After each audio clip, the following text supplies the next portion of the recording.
तो hello students, कैसे हैं आप लोग। स्वागत है आप सभी का एक बार फिर से फिजिक्स गुरुजी की पाठशाला में। और आज हम लोग नेक्स्ट लेक्चर स्टार्ट कर रहे हैं। लास्ट लेक्चर में मैंने आप लोगों को आवेशों के गुण, आवेश क्या होता है, आवेशों से संबंधित परिभाषाएं, मात्रा की सारी चीजें बता दी थी। ठीक है, आज हम लोग कूलाम के नियम को स्टडी करेंगे और कूलाम के नियम के सदिश रूप को समझेंगे। ठीक है, तो फटाफट कॉपी पेन उठा लीजिए और नोट्स ही बनाते चलिएगा। तो एक बार फिर से आप लोग नोट्स के लिए बिल्कुल प्रिपेयर रहिए। ठीक है, हम लोग अपना टॉपिक स्टार्ट कर रहे हैं कूलाम के नियम से। कूलाम के नियम को हम लोग स्टडी करेंगे। तो मार्कर निकाल लो, चलिए स्टार्ट करते हैं। कूलाम का नियम भाई सभी ने पढ़ा होगा। कूलाम का नियम क्या है सर? कूलाम का नियम बहुत इंपॉर्टेंट है। अपने जो चैप्टर चल रहा है स्थिर वैद्युत, जो यूनिट चल रही है स्थिर वैद्युत, इसमें सबसे इंपॉर्टेंट नियम है कूलाम का नियम, सबसे इंपॉर्टेंट। तो उसको समझना है भाई, कूलाम का नियम क्या है सर, उसको समझना है। ठीक है, स्टार्ट करें। तो सबसे बात है पहली चीज कि अगर मान लीजिए यहां पर हमारे पास दो स्थिर आवेश मौजूद है। क्या मौजूद है? दो स्थिर आवेश। क्या मौजूद है बेटा? दो स्थिर आवेश। कैसे आवेश है? दोनों स्थिर आवेश है। ठीक है सर, इस पर आवेश होगा Q1, इस पर आवेश होगा Q2 और इनके बीच की दूरी क्या मान ली? बीच की दूरी मान ली भैया r। कितनी मान ली हम लोगों ने? Small r। ठीक, और इन दोनों के मध्य निर्वात के रूप, माध्यम के रूप में निर्वात उपस्थित है। माध्यम के रूप में क्या उपस्थित है? निर्वात। निर्वात क्या हो गया? माध्यम। इन दोनों के बीच जो माध्यम है बेटा वो क्या है? निर्वात है। तो जो कूलाम थे उन्होंने क्या है, कई प्रयोगों के आधार पर पता किया। उन्होंने कई सारे प्रयोग किए, परीक्षण किए, उनके बाद पता किया। क्या पता किया? समझो। उन्होंने पता किया कि ये जो कूलाम का नियम है, पहली बात स्थिर आवेशों के मध्य लगता है। दो छोटी छोटी बातें मैं जरा आपको इंट्रोडक्शन के तौर पर बता देता हूं। जैसे कि हम लोग पढ़ चुके हैं, कक्षा 9 में पढ़ा होगा, कक्षा 11 में पढ़ा होगा, न्यूटन का गुरुत्वाकर्षण का नियम। न्यूटन का गुरुत्वाकर्षण का नियम क्या कहता है सर? वो कहता है कि अगर कहीं पर दो द्रव्यमान उपस्थित हैं, क्या उपस्थित है? यहीं या कहीं पर दो द्रव्यमान उपस्थित हैं जिनके बीच की दूरी r हो, तो उनके मध्य क्या लगता है? गुरुत्वाकर्षण बल लगता है बेटा। क्या लगता है? गुरुत्वाकर्षण बल लगता है। और वो गुरुत्वाकर्षण बल इन दोनों द्रव्यमानों के गुणनफल के क्या होता है? बराबर। दोनों द्रव्यमानों के गुणनफल के क्या होता है? बराबर होता है। और बीच की दूरी के वर्ग के व्युत्क्रमानुपाती होता है। दोनों द्रव्यमानों के गुणनफल के क्या होता है? समानुपाती। दोनों के बीच की दूरी के वर्ग के क्या होता है? व्युत्क्रमानुपाती। तो जैसे ही दो द्रव्यमान अगर कहीं मौजूद है तो उनके मध्य क्या लगता है? गुरुत्वाकर्षण बल। कौन सा बल? गुरुत्वाकर्षण। ठीक वैसे ही अगर कहीं दो आवेश मौजूद हो, कैसे आवेश मौजूद हो बेटा? स्थिर आवेश। कैसे आवेश मौजूद हो? स्थिर आवेश। यदि कहीं पर या किसी माध्यम में, माध्यम यहां मैंने क्या माना है? निर्वात माना है। क्या माना है बेटा? माध्यम, निर्वात। अगर किसी माध्यम में दो स्थिर आवेश रखे हैं तो कूलाम का नियम कहता है कि उन दोनों आवेशों के मध्य एक वैद्युत बल लगेगा। क्या लगेगा भैया? स्थिर आवेशों के मध्य क्या लगेगा? वैद्युत बल लगेगा। ठीक है भाई, तो ये वैद्युत बल निर्भर किन किन बातों पर करता है? इस संबंध में कूलाम ने एक नियम दिया था कि अगर ये दो आवेश है तो इन आवेश के मध्य क्या करेगा? एक वैद्युत बल कार्य करेगा। ठीक है, और वो वैद्युत बल किन किन बातों पर निर्भर करता है, इसी संबंध में कूलाम ने एक नियम दिया था। तो पहले मैं नियम लिखता हूं फिर एक्सप्लेन करता हूं। बिल्कुल टेंशन लेने बात नहीं है, समझ में आएगा। ठीक है, कॉपी पेन निकाल के बैठना और लिखते जाना, नोट्स बनाते रहना। ठीक है, क्या है? दो स्थिर आवेशों के मध्य, दो स्थिर आवेशों के मध्य, दो स्थिर आवेशों के मध्य, ओके, दो स्थिर आवेशों के मध्य कार्यरत वैद्युत बल। कार्यरत वैद्युत बल क्या होता है बेटा? आवेशों के गुणनफल के समानुपाती। आवेशों के गुणनफल के समानुपाती। आवेशों के गुणनफल के समानुपाती। मैंने कलरफुल इसलिए लिख दिया क्योंकि मेन बात है ये, इसकी मेन बात आपको ध्यान रहनी चाहिए। आवेशों के गुणनफल के समानुपाती। ओके, ठीक है भाई, ओके, अच्छी बात है सर। तथा उनके बीच की दूरी, उनके बीच की दूरी, उनके बीच की दूरी, बीच की दूरी क्या है? बीच की दूरी उनके बीच की दूरी बेटा क्या है सर जी, उनके बीच की दूरी r, तो उनके बीच की दूरी के वर्ग के क्या है व्युत्क्रमानुपाती, व्युत्क्रमानुपाती, व्युत्क्रमानुपाती, व्युत्क्रमानुपाती होता है। क्लियर है? ये समझ में आ रहा है? नियम की पहले भाषा समझ लो। भाषा कहती है कि सर जी अगर कहीं दो आवेश हैं, क्या कहती है बेटा, अगर कहीं पर दो स्थिर आवेश मौजूद हैं तो उन स्थिर आवेशों के मध्य लगने वाला वैद्युत बल आवेशों के गुणनफल के क्या समानुपाती और उनके बीच की दूरी के वर्ग के व्युत्क्रमानुपाती होता है। मैथमेटिकली कैसे लिखेंगे? मैथमेटिकली मैं लिख के बताता हूं, इसको हटा देते हैं। ये चूंकि गुरुत्वाकर्षण से आप थोड़ा सा आइडिया आपको लग ही गया है, तो मैथमेटिकली समझो। नियम ये कहता है कि ये जो वैद्युत बल है, मैंने रिप्रेजेंटेशन दे दिया Fe, सर यू क्यों लिखा? क्योंकि वैद्युत बल को कहते हैं इंग्लिश में इलेक्ट्रोस्टैटिक फोर्स, तो लिख लिया Fe directly proportional Q1 and Q2। आवेशों के गुणनफल, आवेश Q1 है, यहां पर आवेश क्या है Q2, तो इनके गुणनफल के क्या समानुपाती। समानुपाती का सीधा मतलब होता है, भाई हमने मैथमेटिक्स में पढ़ा है, if x is directly proportional to y, अगर x y के समान अनुपात में है तो जैसे जैसे y बढ़ाएंगे वैसे वैसे x बढ़ेगा। क्लियर है? समानुपात का ये संबंध होता है, अगर एक भौतिक राशि को बढ़ाएंगे तो दूसरी भी बढ़ेगी। तो यहाँ जो वैद्युत बल है वो आवेशों के गुणनफल के क्या है समानुपाती, ठीक है, और बीच की दूरी के वर्ग के, बीच की दूरी के वर्ग के क्या है व्युत्क्रमानुपाती, बीच की दूरी के वर्ग के क्या है बेटा व्युत्क्रमानुपाती। ठीक है सर जी, अच्छी बात है। तो इन दोनों इक्वेशंस को एक साथ लिख लीजिए। दोनों इक्वेशंस को अगर हम एक साथ लिखेंगे तो Fe डायरेक्टली प्रोपोर्शनल का सिंबल हटा दीजिए, दोनों इक्वेशन को एक साथ लिखा तो एक आ जाएगा नियतांक, एक नियतांक यहाँ आ गया नियतांक, ठीक है, बराबर Q1 Q2, तो F बराबर नियतांक Q1 Q2 divided by R square. ये आपका क्या आ गया कूलाम का नियम मैथमेटिकली। अब ये नियतांक क्या है? इस नियतांक की वैल्यू हमको पता करनी। इस नियतांक को मान लो हमने K मान लिया, या इस नियतांक की जो वैल्यू होती है 1/4πε0। चूंकि मैंने माध्यम क्या माना है भैया, माध्यम सर जी निर्वात माना है। मैंने क्या माना है? माध्यम निर्वात। तो निर्वात की जो वैद्युतशीलता होती है उसको हम क्या कहते हैं ε0। निर्वात की वैद्युतशीलता मैं यहां लिख देता हूं, ε0 क्या है निर्वात की वैद्युतशीलता। निर्वात की वैद्युतशीलता, निर्वात की वैद्युतशीलता को क्या कहते हैं ε0। इसको पढ़ते हैं हम लोग ε0। ओके, तो इस नियतांक का वैल्यू यहाँ क्या होता है 1/4πε0, और इसकी वैल्यू कितनी होती है? इसकी वैल्यू होती है 9 × 10⁹। कितना होता है इसका वैल्यू?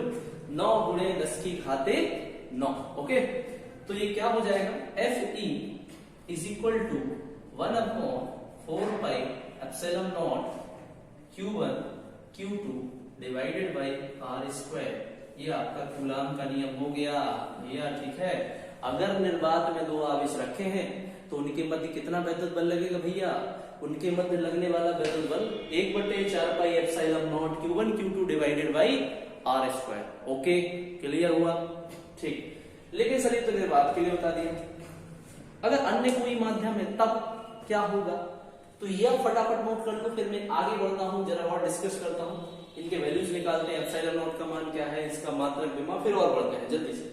ये आप लोगों ने नोट कर लिया होगा, स्क्रीनशॉट लेना इसका फटाफट। हो गया? स्क्रीनशॉट ले लिया होगा आई होप सभी बच्चों ने। चलिए तो आगे बढ़ते हैं, ठीक है, थोड़ा सा और डिटेलिंग देखते हैं इसकी।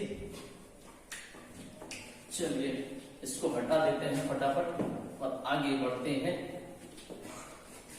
बहुत आसान है भाई, आपको मजा आएगा, बस अच्छे से समझते चलिए, कोई दिक्कत नहीं होने वाली।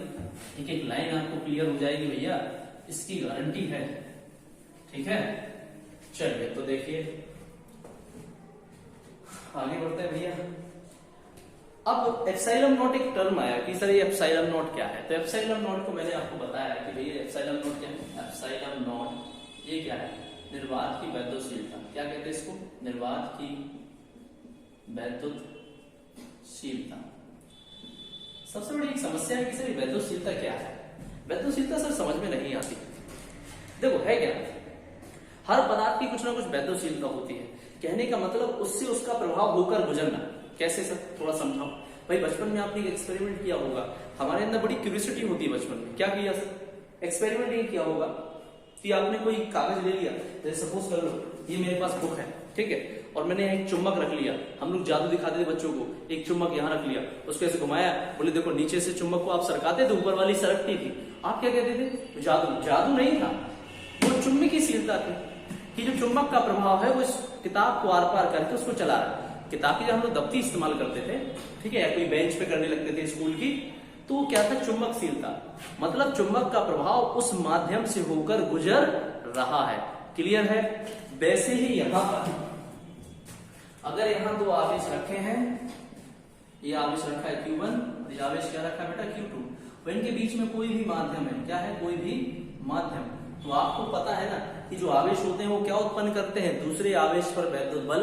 तो उस वैद्युत बल का प्रभाव, उस बल का प्रभाव इस माध्यम से जो गुजरता है, तो उस गुजरने की क्षमता को ही क्या कहते हैं? माध्यम की वैद्युतशीलता। क्लियर है? दोबारा समझो। ये जो माध्यम है, हमको पता है सर जी माध्यम में दो आवेश रखे हैं। आवेश करते क्या है बेटा? आवेश बल लगाते हैं एक दूसरे पर। क्या लगाते हैं? वैद्युत बल।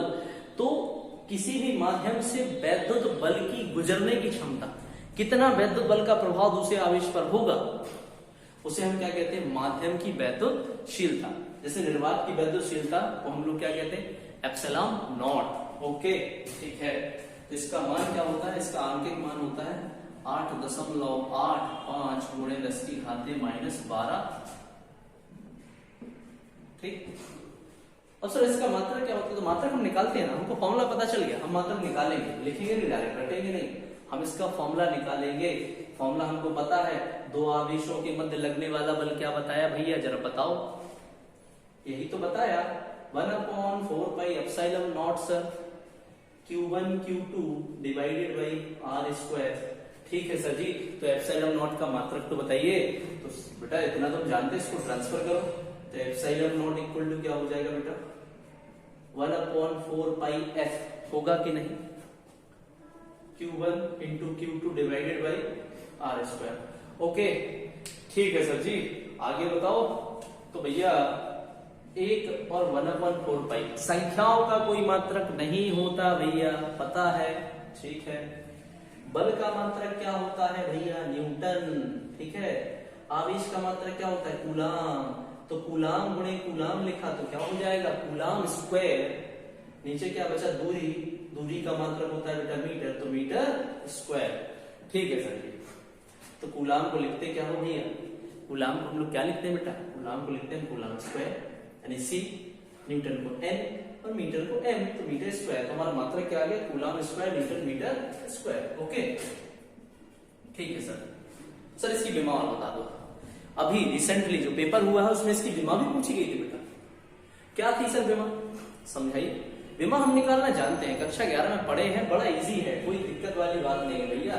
तो विमा सीख लो, जिनको नहीं आता है वो सीख लो, आता है तो बहुत अच्छी बात है भाई, कोई दिक्कत वाली बात नहीं है। Epsilon naught is equal to 8.85 10 to the power, sorry हमको तो विमा निकालनी है, इससे क्या ले लेना? कूलाम। कूलाम की विमा होती है 80। आवेश की विमा क्या होती है? कूलाम किसका मात्रक है? आवेश का। और आवेश की विमा होती है 80, तो इसका बेटा स्क्वायर। ओके। न्यूटन, न्यूटन बल का मात्रक होता है, बल की विमा होती है mLT-2 होती है। हाँ सर जी होती है। बल की विमा तो याद रखो भाई, बहुत इजी है, रटनी होनी चाहिए हमको, ठीक है। मीटर, सर मीटर तो दूरी है। हाँ तो दूरी की विमा पता है ना भाई, क्या होती है? L। क्या होती है बेटा? L। तो L स्क्वायर। ओके, सॉल्व कर दो भैया जरा, होशियार बच्चों, सॉल्व कर डालो, कर लोगे ना। A square T square upon में क्या है? M, L स्क्वायर और L 3 और T की पावर -2। M को ऊपर ले जाओ तो L की पावर -1, L को ऊपर ले गए तो L की पावर -3, T को ऊपर ले गए तो 2 और 2 T की पावर 4 और A की पावर 2। ये आपकी क्या आ गई बेटा? एप्सिलॉन नॉट की विमा, वैद्युतशीलता की विमा आ गई। वैद्युतशीलता, निर्वात की वैद्युतशीलता का हमने मात्रक भी निकाल लिया और मान भी लिख लिया।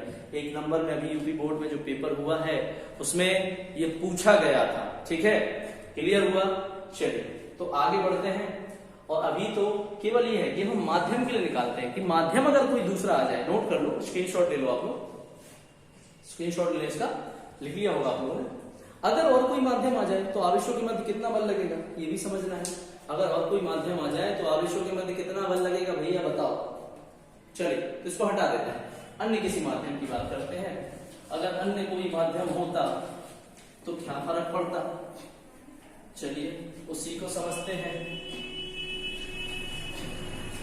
अगर अन्य कोई माध्यम होता आवेशों के मध्य तो क्या फर्क पड़ता, ज्यादा कुछ फर्क नहीं पड़ने वाला है। देखो ये दो आवेश हो गए, सपोज करो एक आवेश ये और एक आवेश ये, एक Q1 और एक Q2। यहां पर एक माध्यम उपस्थित है, एक ऐसा माध्यम है जिसकी वैद्युतशीलता कितनी है, जिसकी वैद्युतशीलता को मान लिया एप्सिलॉन, निरपेक्ष वैद्युतशीलता। क्या कहते हैं इसको, निरपेक्ष वैद्युतशीलता, ठीक है। एप्सिलॉन नॉट को क्या कहते हैं बेटा, एप्सिलॉन नॉट को कहते हैं निर्वात की वैद्युतशीलता और एप्सिलॉन को कहते हैं हम लोग वैद्युतशीलता, ठीक। चलिए कोई दिक्कत नहीं। तो भाई न्यूटन का वही नियम, अगर माध्यम चेंज हो गया तो दो आवेशों के मध्य लगने वाला बल 1/4 पाई एप्सिलॉन। वहां एप्सिलॉन नॉट क्यों था, क्योंकि वहां निर्वात था, ठीक है। यहां कोई भी माध्यम हो सकता है, ये माध्यम कुछ भी हो सकता है, तो किसी भी माध्यम के लिए वैद्युतशीलता कितनी होती भैया, एप्सिलॉन। फॉर्मूला चेंज होगा नहीं, Q1 Q2 divided by R square, divided by क्या होता है R स्क्वायर, ठीक। तो ये तो किसी भी माध्यम में दो आवेशों के मध्य लगने वाला बल है, किसी भी माध्यम में, किसी भी माध्यम में दो आवेशों के मध्य लगने वाला क्या है भैया, बल है। ऐसे निर्वात के लिए क्या निकाला था, निर्वात के लिए इसको मान लो क्वेश्चन एक, निर्वात में क्या है, निर्वात में दो आवेशों के मध्य लगने वाला बल कितना होता है, 1/4 pi epsilon not into Q1 Q2 divided by R square, ठीक है, होता है, ठीक है। अब क्वेश्चन ये है कि परावैद्युतांक क्या है, परावैद्युतांक क्या है, परावैद्युतांक क्लियर है कि परावैद्युतांक एक वर्ड आता है, उसको हम लोग समझेंगे कि माध्यम का परावैद्युतांक, इसको समझते हैं। परावैद्युतांक क्या है भैया, परावैद्युतांक इसको हम लोग इंग्लिश में कहते हैं बेटा डाई इलेक्ट्रिक कांस्टेंट। क्या कहते हैं इसको, डाई इलेक्ट्रिक कांस्टेंट, क्या कहते हैं बेटा।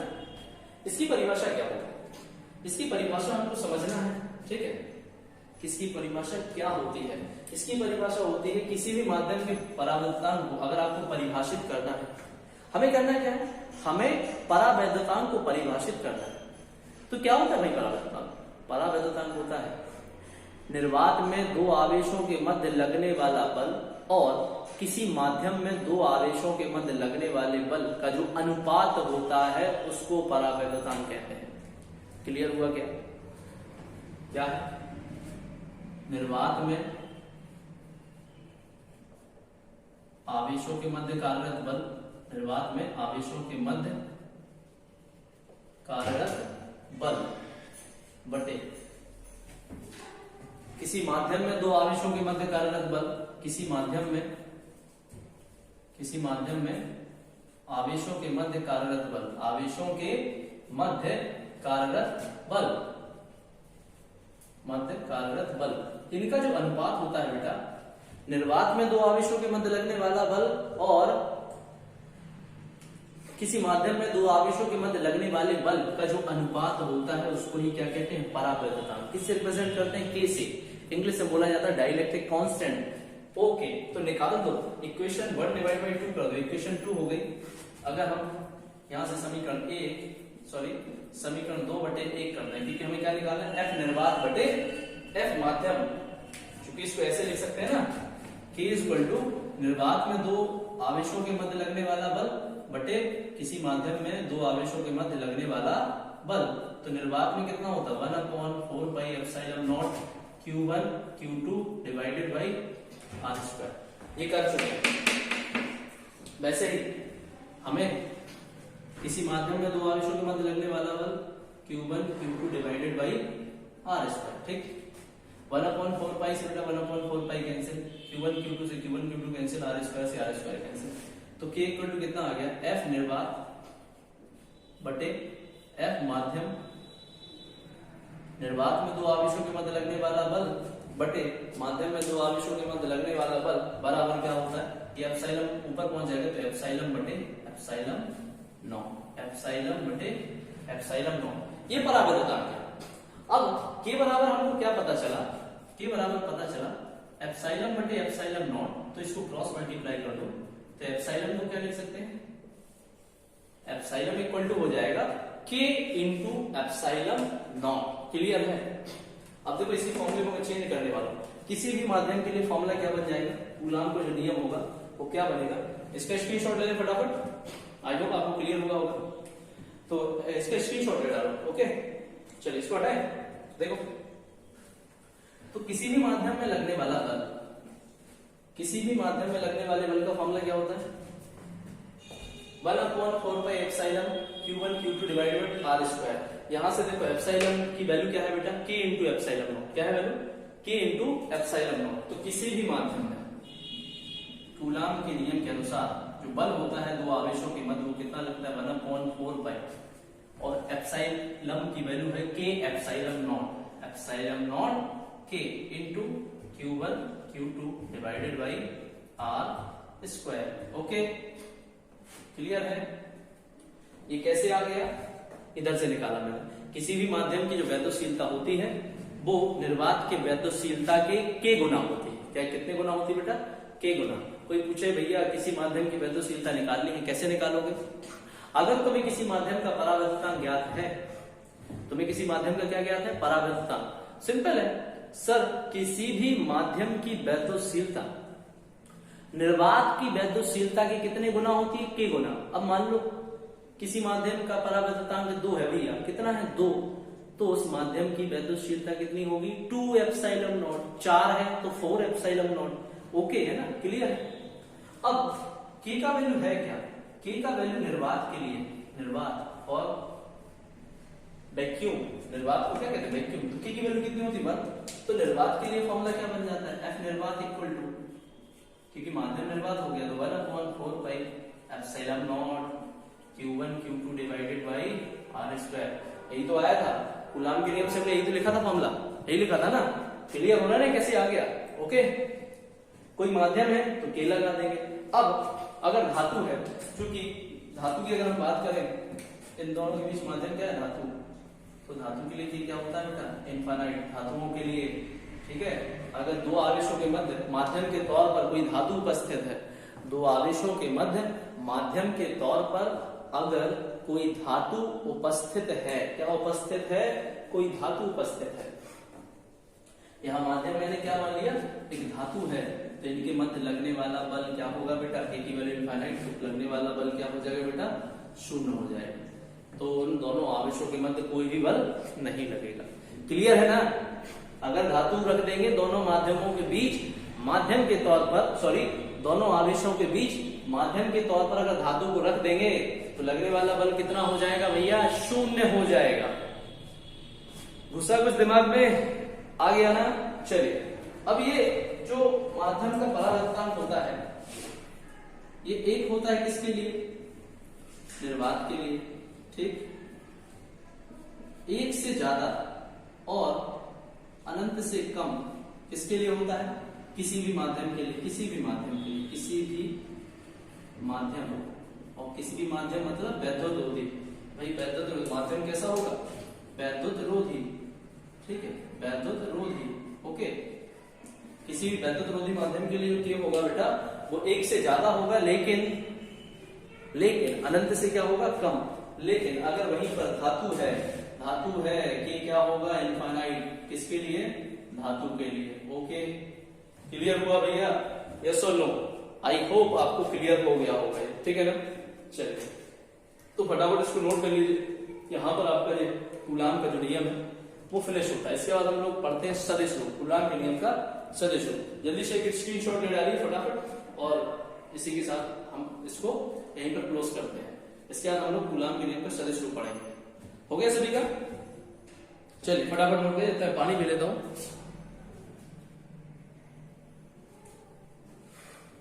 नोट कर डालिए। थोड़ा सा मैं पानी पी लूं इधर।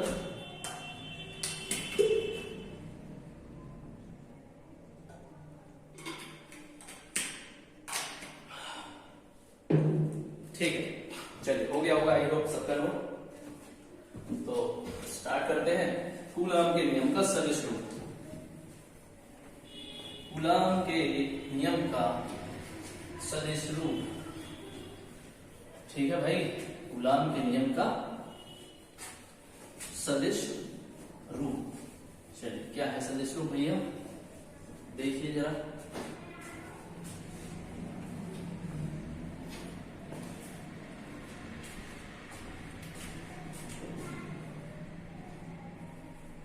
कूलॉम के नियम का सदिश रूप बड़ा इंपॉर्टेंट है भाई, ध्यान से समझना, ठीक है। ठीक, सदिश रूप की बड़ी इंपॉर्टेंस है। सर पढ़ा क्यों रहे हैं सदिश रूप, ये तो बताइए। सिंपल लॉजिक समझो भाई, हमको कहीं जाना है, मान लो कुछ झांसी जाना है, मेरे को पता नहीं भाई डायरेक्शन क्या है, हमको दिशा चाहिए हो। अगर हमें दिशा पता चल जाए, क्या पता चल जाए भैया, दिशा पता चल जाए तो आप जा सकते हो ना भाई। गूगल मैप काहे चलाते हो, इसलिए तो चलाते हैं कि हमें कहीं अगर जाना है पर्टिकुलर जगह पर, तो गूगल मैप हमको डायरेक्शन बताता है। क्या बताता है, डायरेक्शन बताता है भाई, कि डायरेक्शन हमको कैसे पता चलेगी।